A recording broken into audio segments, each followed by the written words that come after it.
শুরু হয়েছে ডিসেম্বর মাস, আর এই মাসে পিকনিক অত্যন্ত খাস। আর আপনারা যারা আমার মতন এই জঙ্গল আর পাহাড়ের নিতে চান ফিল, তাদেরকে তো আসতেই হবে বাঁকুড়া জেলার রিসর্ট রিমিল।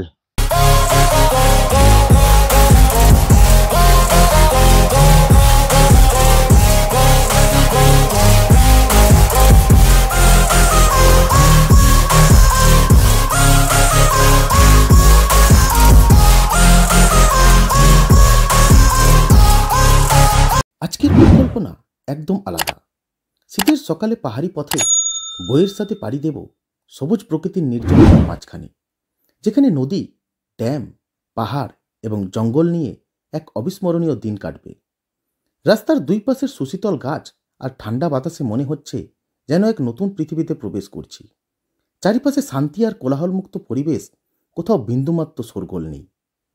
জঙ্গলের মাঝখানে গাছের ওপর ঝুলে থাকা বাড়িতে রাত কাটিয়ে জানলা দিয়ে সূর্যোদয় দেখা, কখনো এই নরম ঘাসের ওপর প্রিয় মানুষটির হাত ধরে হেঁটে বেড়ানো, আবার রাতের অন্ধকারে বাঁশের তৈরি টেবিল চেয়ারে বসে হ্যারিকেনের আলোয় বনফায়ার আর বারবিকিউর মজার সাথে কিছুটা কোয়ালিটি টাইম কাটাবো নিজের প্রিয় মানুষটির সাথে, যেখানে শুধু আমরা আর প্রকৃতি একসাথে।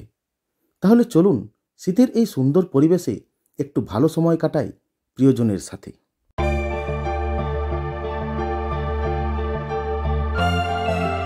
প্রতিদিনের মতো আজও শীতের কুয়াশামাখা আবছা রাস্তা পুরোপুরিভাবে পরিষ্কার হতে ঘড়ির কাঁটায় 9টার ঘর পার করে ফেলেছে। তেমনি আমরাও গায়ের লেপ সরিয়ে উঠতে সামান্য দেরি করে ফেললেও খুব কম সময়ের মধ্যেই রেডি হয়ে বেরিয়ে পড়লাম 60 কিলোমিটার রাস্তা পাড়ি দিতে। তবে এই রাস্তায় যেমন দুপাশের জঙ্গল আপনার ভালো লাগবে, ঠিক তেমনি ফুটন্ত নলেন গুড়ের গন্ধে আপনার মনও ভরে উঠবে। তাই বাড়ি ফেরার পথে নলেন গুড় নিয়ে ফিরতে একদমই ভুলবেন না। সময় 12:15, আর আমরা প্রায় রিমিলের কাছাকাছি পৌঁছে গেছি। তো এই যে রাস্তাটা দিয়ে এতক্ষণ আমরা আসছিলাম, এই জায়গাটার নাম হচ্ছে 12 মাইল জঙ্গল বলা হয় এটাকে।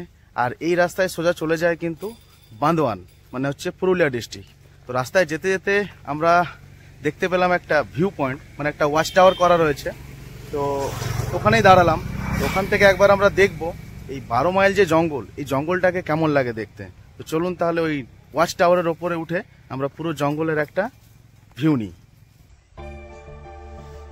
চারিদিকে শুধু পাহাড়, ওই দূরে দেখা যাচ্ছে, জানি না ক্যামেরায় আসছে কিনা, ওইখানে রয়েছে একটা নদী।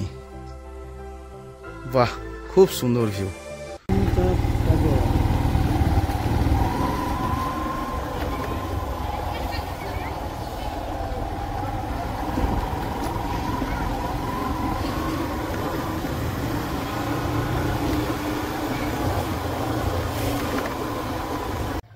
সময় 1:03, আর আমরা অবশেষে এসে পৌঁছেছি রিমিল ইকো ট্যুরিজম রিসর্টে। পৌঁছাতে আমাদের বেশ খানিকটা দেরি হয়েই গেছে, আর দেরি হয়ে গেলে আর কি করার আছে। তো চলুন এখন রিসর্টের ভেতরে যাই, আর ভেতরে গিয়ে দেখি রিমিল রিসর্টকে। সামনে রয়েছে ট্রি হাউস, ওখানেও একটা রয়েছে, একটা। এছাড়াও এখানে রেস্টুরেন্ট রয়েছে, রিসেপশন এটাই। তো আমরা আগে পুরো রিসর্টটা ঘুরে দেখি। এখানে একটা পার্কিং এর বড় জায়গা রয়েছে। আর এই ট্রি হাউসের রেন্ট আর এখানে এমনি যে থাকার ব্যবস্থা, এসব নিয়ে জিজ্ঞাসা করব এখানে। তার আগে পুরো রিসর্টটা একবার ভালো করে ঘুরে দেখি। বাচ্চাদের জন্য করা রয়েছে এখানে পার্কের মতো ছোট্ট একটা, মানে দোলনা রয়েছে। ওখানে একটা স্লিপ খাওয়ার ব্যবস্থা রয়েছে। এখানে একটা হাতির সুরে স্লিপ খাওয়ার মতো ব্যবস্থা রয়েছে। ছোট্ট মতো পার্কের ব্যবস্থা করা রয়েছে। এখানে টেন্ট হাউসেরও ব্যবস্থা রয়েছে। এই যে এখানে দেখা যাচ্ছে আমাদের টেন্ট হাউস, আর টেন্ট হাউসের খুব সুন্দর একটা নামও দেওয়া রয়েছে, কুসুম। এই যে টেন্ট হাউসটা, এর নাম হচ্ছে পলাশ। এখন আমরা এটাই দেখবো। ছোট্ট মতন একটা গেট করা রয়েছে, পাশে এরকম একটা জায়গা রয়েছে। এখানে দুটো চেয়ার, একটা টেবিল রয়েছে বাইরে বসে সময় কাটানোর জন্য। রুমের ভেতরে রয়েছে ডবল বেড, রয়েছে বালিশ, খুব সুন্দরভাবে টাওয়ালটা সাজানো রয়েছে, টিভি রয়েছে, এসি রয়েছে, লাইট রয়েছে, স্ট্যান্ড ফ্যান রয়েছে, ডাস্টবিন। আচ্ছা, এখানে একটা ওয়ারড্রপ আছে, এখানে টেবিল রয়েছে, টেবিলে কফি কিট রয়েছে, কাপ, গ্লাস, জলের বোতল এসব রয়েছে। এছাড়াও এখানে দেয়া রয়েছে এখানে চেকিং চেক আউটের সময়, তাছাড়া এখানে ব্রেকফাস্টের time, lunch time, dinner time এসব লেখা রয়েছে। আর এখানে মেনু কার্ড দেওয়াই রয়েছে, আপনারা এখান থেকে মেনু দেখে অর্ডার করতে পারেন খাবার। এই পর্দার আড়ালে রয়েছে ওয়াশরুম। ওয়াশরুমটা কিছুটা এরকম, বাইরে রয়েছে বেসিন, এখানে একটা মিরর রয়েছে, লাইট, হ্যান্ড ওয়াশ, এখানে হ্যাঙ্গার দেওয়া রয়েছে। আর টয়লেটের ভেতরে রয়েছে গিজার রয়েছে, হ্যাঙ্গার রয়েছে, রয়েছে শাওয়ার, কোমোড পেন রয়েছে। এই হচ্ছে বাথরুম। তো এটা ছিল পলাশ টেন্ট হাউসের রিভিউ। ভালো, মানে ভেতরটা খুব সুন্দর, পরিষ্কার পরিচ্ছন্ন, খুব সাজানো গোছানো ভাব মানে রয়েছে আর কি। তো আমরা পলাশ টেন্ট হাউস এর রিভিউ দেখলাম। এরকমই, এটা যেরকম ছোট্ট মতো একটা দেখলেন, এরকম বড় টেন্ট হাউসও রয়েছে। তো আমরা সবগুলো আর দেখছি না, একটা একটা করে, মানে টেন্ট হাউস যেরকম একটা দেখলাম, এরকম আমরা ট্রি হাউসও একটাই দেখবো। এরকম ভাবে সব মানে যেরকম থাকার ব্যবস্থা রয়েছে সেইগুলো আমরা আপনাদেরকে দেখাচ্ছি। এখানে দেখুন খুব সুন্দর একটা মানে বসার জায়গা করা রয়েছে, সামনে রয়েছে একটা পুকুর। মানে টেন্ট হাউসে থেকে হয়তো বোর হয়ে গেছেন, তার জন্য করা রয়েছে এখানে সুন্দর একটা বসার জায়গা। রাত্রিবেলা এখানে দেখুন গ্রাম্য পরিবেশ, একদম গ্রাম্য পরিবেশের মতো। এখানে ঝুলছে হ্যারাকিন, হ্যারাকিনের ভেতরে কিন্তু বাল্ব রয়েছে, মানে হ্যারাকিনে ওই কেরাসিন দিয়ে আর কি হ্যারাকিন জ্বলবে না, এখানে বাল্ব রয়েছে, ইলেকট্রিক ব্যবস্থাতেই জ্বলবে হ্যারাকিন। এখানে টেবিল, এখানে আপনারা বসে খাবারও খেতে পারেন, বসে সময়ও কাটাতে পারেন। এই সাইডেও রয়েছে জায়গা, বেশ ভালো, মানে খুব সুন্দর মনোরম পরিবেশ। সব থেকে বড় কথা হচ্ছে শহরে ভিড় ভাট্টা আওয়াজ থেকে যখন চাই একটু শান্তি, তখন এইসব জায়গায় এসে মানে খুব ভালো লাগবে আপনাদের। বনফায়ারের জায়গা করা রয়েছে, এখানে বনফায়ার হয়, আর এখানেও বসার জায়গা রয়েছে। আর আমি যে ঝিলটার কথা বলছিলাম, সামনে রয়েছে একটা পুকুর, ওখানে বসার ব্যবস্থাও করা রয়েছে, যে খুব সুন্দর একটা পুকুর করা রয়েছে। এখানে দেখুন সবজিও চাষ করা হয়, এখানে যেরকম বেগুন, ধনেপাতা, পেঁপে, এটা কি লাগানো রয়েছে, ফুলকপি এইসব মানে চাষ করা হয়। এখানে পেঁয়াজ লাগানো রয়েছে। এই যে সবজি দেখছেন, এই সবজি দিয়ে কিন্তু রিসোর্টে রান্না করা হয়। আর খুব ফাঁকা একটা জায়গা, ভালো লাগছে। আমি গ্রামের ছেলে, তাও আমার এখানে এসে খুব ভালো লাগছে। আর আপনারা যারা আগামী দিনে শহর থেকে আসবেন, তাদের তো এই জায়গাটা খুব ভালো লাগবে। সব থেকে বড় কথা হচ্ছে এখানে এসে একটা শান্তি অনুভব করছি। এখানেও রয়েছে বসার জায়গা, বিকেল বেলায় চা, কফি, স্ন্যাক্স এইসব খেতে পারেন এই জায়গায় বসে। এখানে ছোট্ট মতন একটা বাগান করা রয়েছে, শুধু গাঁদা ফুল রয়েছে নানান কালারের, সাদা, হলুদ, লাল। টেন্ট হাউসের পর এখন আমরা দেখব এই রিসর্টের কটেজের রিভিউ। এটা হচ্ছে কটেজ 109, আর এই কটেজের নাম হলো ইপিল। বাইরে দেখুন একটা খুব সুন্দর পেন্টিং করা রয়েছে এখানে, মানে একটা গ্রামের যেরকম পরিবেশ, আদিবাসীরা নাচ করছে আর এখানে ধামসা মাদল বাজানো হচ্ছে।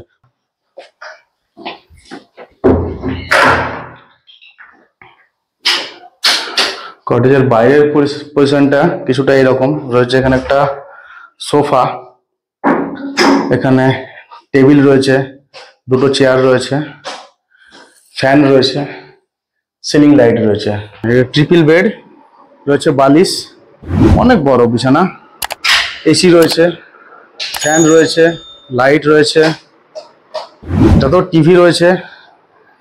এখানে নিচে একটা কার্পেট পাতা রয়েছে, টেবিল রয়েছে, রয়েছে electric kettle, coffee kit, cup, telephone, glass রয়েছে, বোতল রয়েছে। এটা একটা বড় ওয়ার্ডরোব দেওয়া রয়েছে এখানে। একটা ব্যালকনি রয়েছে, আর সেখানে রয়েছে একটা বেসিন, রয়েছে একটা মিরর, আর এই সাইডে রয়েছে 3খানা চেয়ার আর একটা টেবিল। যার এরকম একটা চেয়ারে বসে আপনি নিতে পারেন এই সুন্দর জঙ্গলের ফিল। এটা হচ্ছে ওয়াশরুম, রয়েছে বেসিন, মিরর, হ্যাঙ্গার, গিজারও রয়েছে। এই সাইডে কোমোড পেন রয়েছে, রয়েছে হ্যাঙ্গার, টাওয়াল রাখা রয়েছে ওখানে, আর এখানে রয়েছে শাওয়ার। খুব বড় সড়ো ওয়াশরুম। যে কটেজটা দেখলাম ওর নাম ছিল ইপিল, আর ওর পাশেই দেখুন রয়েছে এখানেও একটা কটেজ, এরও নামটা খুব সুন্দর, চাঁদো। দিনের বেলায় এই রিসর্ট দেখতে যতটা সুন্দর লাগছে, রাত্রিবেলাতেও কিন্তু এর আলাদা একটা সৌন্দর্য ফুটে উঠবে, কারণ এই সব লাইট গুলো যখন জ্বলে উঠবে, আর এই যে ছোট ছোট জায়গায় যে বসার জায়গা করা রয়েছে, মানে ছোট্ট একটা জায়গার মধ্যে এখানে তিনটে চেয়ার, একটা টেবিল পাতা রয়েছে। এইসব জায়গায় বসে যখন বিকেলের স্ন্যাক্স কিংবা চা কফি যাই খান না কেন, পাশে যদি আপনার মনের মানুষ থাকে, সময়টা কিন্তু সত্যি অসাধারণ কাটবে। এবার আমরা দেখব এই রিসোর্টের আরো একটা কটেজ। এখানে কিন্তু কটেজের কোনো নাম নেই, আর আমরা আগে যে দুটো কটেজ দেখলাম যার নাম ছিল ইপিল আর চাঁদো, তো ইপিল হচ্ছে আদিবাসীদের দেওয়া নাম, আর ইপিল শব্দের অর্থ হচ্ছে সূর্য, আর চাঁদো শব্দের অর্থটা আশা করছি আপনারা বুঝেই গেছেন। চাঁদো শব্দের অর্থ হচ্ছে চাঁদ। রুম নাম্বার 105, ডবল বেডের রুম। এখানেও রয়েছে দুটো চেয়ার, মধ্যিখানে দুটো চেয়ার, একটা টেবিল। রুমের প্যাসেজটা অনেকটাই বড়। এই সাইডে রয়েছে একটা মিরর, এখানে টিভি রয়েছে, এখানেও রয়েছে electric kettle, menu card, good night oil, যে টিভি রিমোট রাখা রয়েছে। এখানেও লাইট দেওয়া রয়েছে, বড় একটা ওয়ার্ডরোব আছে, খুব বড় একটা উইন্ডো রয়েছে। এই সকালবেলায় উঠে আপনারা এখান থেকে এই পুরো রিসর্ট খুব ভালোভাবে দেখতে পাবেন। কটেজের পর এবার আমরা দেখব ট্রি হাউস। তো চলুন, এবার ট্রি হাউস মানে গাছে উঠতে হবে না, সিঁড়ি করাই রয়েছে, নাম ট্রি হাউস। সিঁড়ি করা রয়েছে ওঠার জন্য। ট্রি হাউস বলতে মনে হয় যে গাছের উপরে উঠতে হবে না কি আবার, কিন্তু গাছের উপরে উঠতে হবে না, এখানে সিঁড়ি করা রয়েছে। আর এই যে দেখুন গাছের মতো পিলার করা রয়েছে, তিনটে 6টা 7টা 8টা পিলারের সাহায্যে এই পুরো বাড়িটাকে তুলে রাখা হয়েছে। বাইরে খুব সুন্দর একটা ব্যালকনি, একই সিস্টেম, এখানে লাইট রয়েছে, পাখাও দেওয়া রয়েছে, আর বাইরে রয়েছে এরকম একটা টেবিল, দুখানা চেয়ার। আর ট্রি হাউসের ভেতরটা একবার দেখবো, খুব সুন্দর একটা ভিউ, ডবল বেড, মিরর, এখানেও একই রকম সিস্টেম, ইলেকট্রিক কেটেল, টেলিফোন, আচ্ছা কফি কিট, কাপ রয়েছে, ওয়ার্ডরোব, টিভি, সেখানেও এসি লাগানো রয়েছে, কিন্তু পাখাও রয়েছে তা সত্ত্বেও। আর এই সাইডে রয়েছে একটা ব্যালকনি, আর এখানেও সেই আমার পছন্দের এরকম একটা চেয়ার। জীবনে যখন সব আশা আকাঙ্ক্ষা পূর্ণ হয়ে যাবে, এরকম একটা চেয়ার কিনে এরকম জঙ্গলের মাঝে খালি বসে বসে জঙ্গল দেখবো। জানি না এটা কতদিনে পূর্ণ হবে। ওয়াশরুমও রয়েছে, mirror, basin, hanger, commode pan রয়েছে, রয়েছে গিজার, রয়েছে শাওয়ার। লাইটের পাওয়ারটা খালি একটু কম রয়েছে, বাট অসুবিধা সেরকম কিছু হবে না, কারণ দেখা যাচ্ছে পরিষ্কার। আর এই ট্রি হাউসের নাম হচ্ছে বাহা, আর এই বাহা শব্দের অর্থ হচ্ছে ফুল, এটাও কিন্তু আদিবাসীদের দেওয়া নাম। আর এই বাহা শব্দের অর্থ যেমন ফুল, সেই রকম এই আদিবাসীদের একটা উৎসবই হয় যার নাম বাহা উৎসব। বাহা উৎসব হয় দোল পূর্ণিমাতে। আর আমরা একটা ট্রি হাউস দেখলাম, আর এই পাশে আরেকটা যে ট্রি হাউস রয়েছে, এই ট্রি হাউসের নাম হচ্ছে এদেল। এদেল এদেল শব্দের অর্থ হচ্ছে শিমুল গাছ। পুরো রিসোর্ট ঘুরে কটেজ, ট্রি হাউস, টেন্ট হাউসের রিভিউ দিয়ে এবার আমরা চললাম রিসেপশন কাম রেস্টুরেন্টের দিকে। কারণ এতক্ষণ ধরে আমরা যে রিসোর্ট ঘুরলাম তার বুকিং কিভাবে করবেন তারই তথ্য সংগ্রহ করতে। তো অনেক কিছু কথা বললাম, আর এই কথা বলতে বলতে এখন খিদে পেয়ে গেছে। তো রিমিল রিসোর্টে কিছু খাওয়া যাক, আর তার রিভিউ আমি আপনাদেরকে দেব। ভেজ থালিতে রয়েছে ভাত, আলু ভাজা, স্যালাড, পাঁপড়, চাটনি, ডাল, পোস্ত, আর এটা একটা 5 মেশালি সবজি। আর চিকেন পিস মোটামুটি বড় সড়ই রয়েছে, কোয়ান্টিটি এরকম। আর পাপিয়ার জন্য এরকম একটা বড় সাইজের মাছের পিস, এটা হচ্ছে রুই পোস্ত। এখন খাবার খেয়ে আপনাদেরকে এই রিমিল রিসোর্টের খাবারের রিভিউ দেব। তো খেয়ে নি। আগে ডাল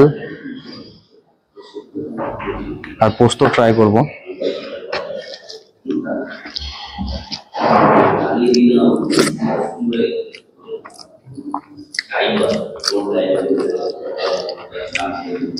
ডাল খুব ভালো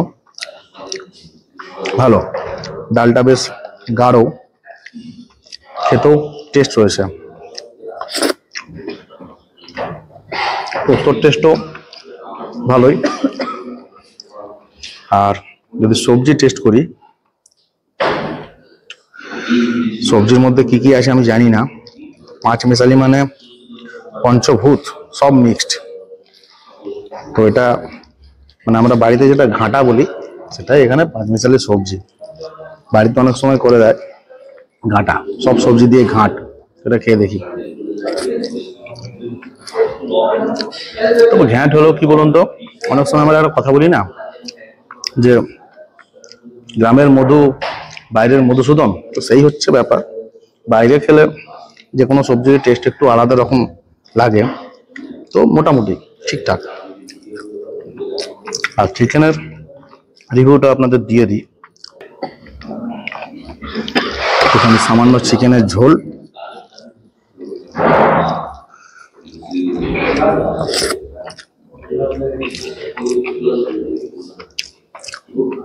যেটা আমার সব থেকে বেশি প্রিয় চিকেন। এর টেস্ট আমি কোথাও নোকাই না। ভালো হলে খুব ভালো বলি, আর খারাপ হলে বুঝেই যাই। তো এটা আমার অতটা ভালো লাগেনি চিকেনটা। খাওয়া দাওয়ার পর এবার আমরা যাব তালবেড়িয়া ড্যাম। এই রিসর্টে এসে যখন আপনারা 2 দিন কাটাবেন, তখন এর আশেপাশে যে জায়গাগুলো রয়েছে সেগুলো অবশ্যই ঘুরে দেখবেন। আর সে কারণেই আমি এখন আপনাদেরকে নিয়ে যাব তালবেড়িয়া ড্যাম।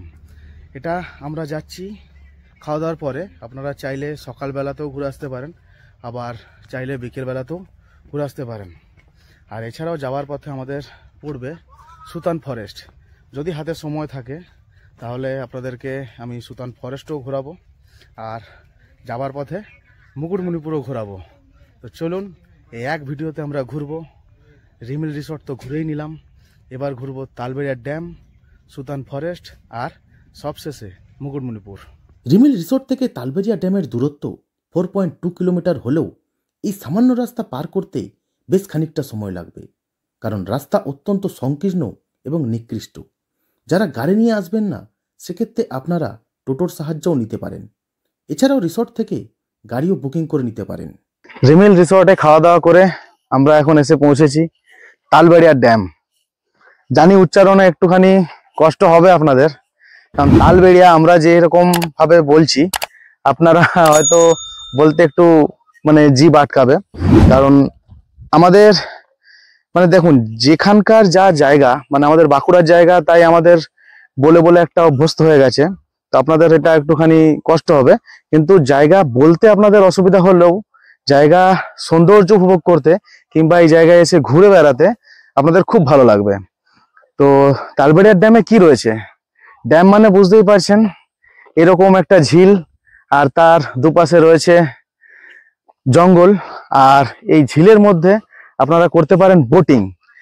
বোটিং আপনারা কিরকম ভাবে করবেন আর কতক্ষণ ধরে করবেন আর তার ভাড়াই বা কত, এই সব কিছুই আমরা জানবো এই বোট চালকদের কাছ থেকে। তা চলুন এখন আপনাদেরকে আগে দেখাই এই তালবেড়িয়া ড্যামের পুরো একটা 360 ডিগ্রি ভিউ।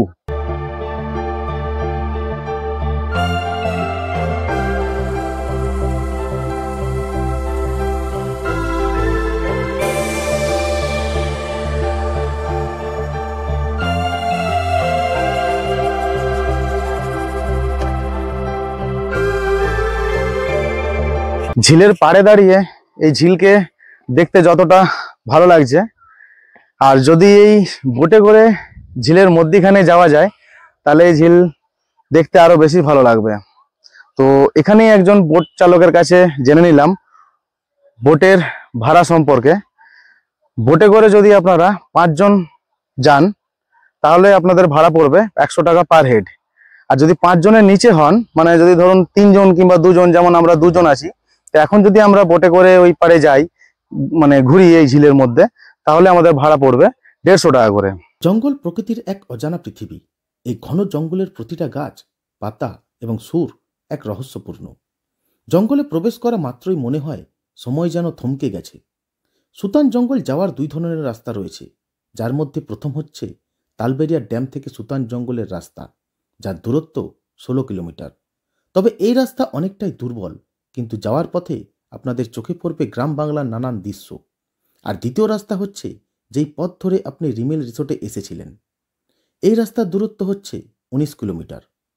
এই সুতান জঙ্গলে আপনাদের চোখে পড়বে শাল, মহুয়া এবং শিমুলের মতো নানান বৃক্ষের সমাহার। জঙ্গল জুড়ে রয়েছে হাতিদের প্রতিনিয়ত পারাপারের জন্য নির্দিষ্ট রাস্তা। এছাড়াও এখানকার বিশেষ আকর্ষণ হল সুতান লেক। কপাল ভালো হলে যাত্রাপথেই দেখা হয়ে যেতে পারে ময়ূরের সাথে।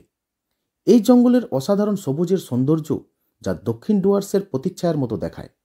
তবে এই সুতান জঙ্গল সকালবেলায় বেড়াতে যাওয়াই ভালো। যদিও আমরা বিকেলেই গিয়েছিলাম, কিন্তু যাওয়ার পর এইটুকু বুঝেছি যে বিকেলের দিকে এবং 2-1 জন মিলে এখানে না যাওয়াই ভালো। কারণ জঙ্গল দেখতে যতটা সুন্দর লাগে, জঙ্গলের গভীরতা ততটাই ভয়ঙ্কর হয়। সুতান জঙ্গলের পর ভেবেছিলাম আজকে সূর্যাস্ত দেখব মুকুটমণিপুরে দাঁড়িয়ে, যার দূরত্ব রিমেল রিসর্ট থেকে 24 কিলোমিটার। তবে দূরত্ব বেশি হলেও রাস্তা খুব সুন্দর। খালি এই আক্কুটার মোড় থেকে গাড়ি বাঁ দিকে ঘুরিয়ে এক্সেলেটারে চাপ দিলেই কিছুক্ষণের মধ্যেই পৌঁছে যাবেন মুকুটমণিপুরে। কিন্তু আমরা যতক্ষণে এখানে পৌঁছালাম ততক্ষণে এই স্পিকার এবং মোবাইলের এনার্জিও শেষ হয়ে গিয়েছে। তাই বাঁধের পাড়ে সোজা রাস্তায় খানিকটা এগিয়ে আবারও বাড়ির পথে রওনা দিলাম। এরপর বলি সহজেই কলকাতা থেকে কিভাবে রিমেল রিসোর্টে আসা যাবে। যদি ট্রেনে করে আসতে চান তাহলে সকালবেলা সাঁতরাগাছি থেকে রূপসী বাংলা কিংবা আরণ্যক এক্সপ্রেসে করে বেলা 11টা থেকে 11:30টার মধ্যে বাঁকুড়া পৌঁছে রিজার্ভ করা গাড়ি কিংবা বাসস্ট্যান্ড থেকে ঝিলিমিলিগামী বাসে করে রিমেল রিসোর্টে পৌঁছাতে পারেন। তবে আসার আগে অবশ্যই রিসোর্টে বুকিং করেই আসবেন। এই ভিডিওর সমস্ত রকম তথ্য যদি আপনাদের ভবিষ্যতের রিমেল রিসোর্ট বেড়াতে আসার জন্য উপযোগী মনে হয়, তাহলে মন থেকে একটা লাইক, কমেন্ট এবং শেয়ারের আবদার রইল। আর যদি ভবিষ্যতে আরও এই রকম বেড়াতে যাওয়ার বিভিন্ন জায়গার সম্পূর্ণ তথ্য জানতে চান, তাহলে পাশে থাকা সাবস্ক্রাইবারের বোতাম টিপে আমাদের পরিবারের সদস্য হয়ে পড়ুন। তাহলে দেখা হচ্ছে আবার অন্য কোনো গল্প নিয়ে পরের ভিডিওতে। ততদিন পর্যন্ত ভালো থাকুন, সুস্থ থাকুন। ধন্যবাদ।